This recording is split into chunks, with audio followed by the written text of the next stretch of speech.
Bé, dintre el projecte de tota la consolidació de la cardiologia i portar aquesta cardiologia al segle XXI, hi havia un repte important que era la imatge cardíaca. Nosaltres tenim un volum molt alt de pacients que necessita imatge cardíaca i en aquell moment no disposàvem dels equipaments, la infraestructura per tenir una bona unitat d'imatge. Per tant, en aquell moment el que es va fer va ser una aposta primer de portar professionals que estiguessin especialitzats en imatge cardíaca avançada, i aquí va venir el doctor Moral a liderar aquest projecte. Hem format una infermera com a tècnica d'imatge avançada, quelcom que tampoc es havia fet mai en el Trueta, i per tant tenim una persona més que fa imatge, hem portat més gent a fer imatge, però després vam dir que necessitem la infraestructura, i aquí va ser el punt en el qual les companyies de dispositius ens van ajudar a posar en marxa tota una infraestructura, no només per arrítmies, sinó també per tota la cardiologia,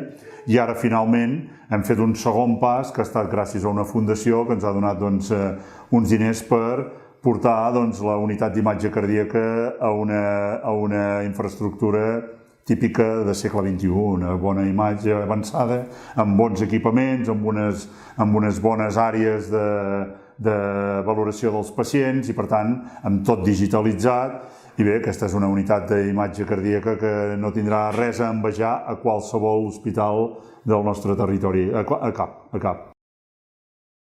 En aquesta unitat d'imatge cardíaca s'hi faran les ecos normals, les ecos transesofàgiques, les ecos d'estrès, hi ha tota la unitat de cardiopaties congènites incorporada, hi ha la gent de cardiopaties pediàtriques o de cardiologia pediàtrica incorporat. Per tant, és una unitat, òbviament es valoren les resonàncies i els tacs cardíacs, és una unitat que ho integra tot.